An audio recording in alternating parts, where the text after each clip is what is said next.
Good evening. কেমন আছেন সবাই? আমি ঠিকঠাক আছি, ভালো আছি। আর অনেক দিন হলো আপনাদের সাথে good evening, good night, good morning বলা হয় না, কারণ এখন জীবনযাত্রাটা পাল্টে গেছে। তা আজকে ছুটি ছিল, কালকে মান্থ এন্ড ছিল। কালকে প্রচুর রাত্রি হয়েছে বাড়িতে আসতে, তো আজকে বাড়িতে আছি, ছুটি আছে, ওই জন্য ভাবলাম যে আপনাদের সঙ্গে একটু গুড ইভিনিংটা করি।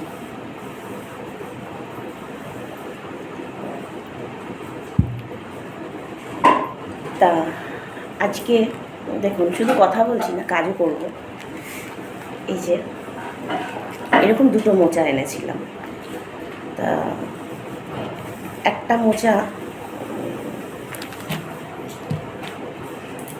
এমনি ওই মোচা ঘন্ট যেটাকে বলে, সেরকমভাবেই ছোলা দিয়ে করেছিলাম। আজকে হঠাৎই মামুনির সাথে ফোনে কথা বলতে বলতে আবার আপনাদের প্রশ্ন জাগবে মামুনিকে। অনেকে জানেন মামুনিকে, আবার অনেকে জানেন না। ঠিক আছে, যারা জানেন না তাদের পরে জানিয়ে দেবো।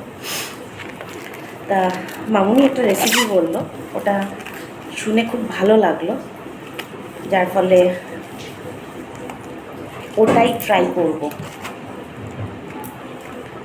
ওই জন্যে খুব বেশি পুরো মোচাটাকে ছাড়াবো না, পুরোটাকে ছাড়িয়ে রাখলে না আবার হয়ে যাবে।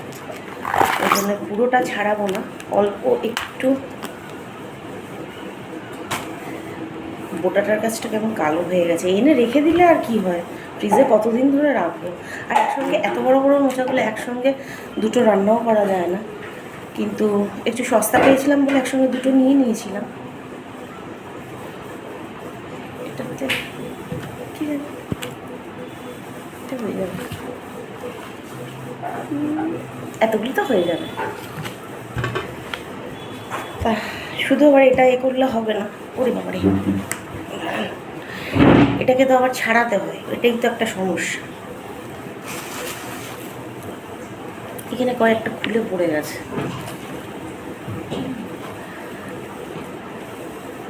একটু শুয়েছিলাম, এখন ঘুমের অভ্যাসটা চলে গেছে, ঘুমটা তেমনভাবে আর হয় না। শুয়েছিলাম, কিন্তু শোয়াটা বৃথা হলো, উঠে আরও মাথা যন্ত্রণা শুরু হয়ে গেল আমার। ঘুম তো হলোই না, মাথা যন্ত্রণা শুরু হলো। তা উঠে বসে কি করব, নিজের কাজ নিজে করি, কেন যতটা এগিয়ে রাখবো ততটাই ওদিকে তাড়াতাড়ি হবে। এটাই হলো মোদ্দা কথা। তা রাতের আটা ফাটা মাখা হয়ে গেছে, লেচিও করা হয়ে গেছে।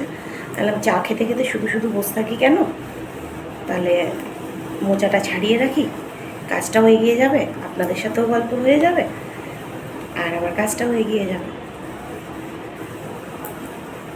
ভালো থাকবেন, সুস্থ থাকবেন, দেখা হবে আবার একটা নতুন কোনো ভিডিওতে। আজকের মতো টাটা।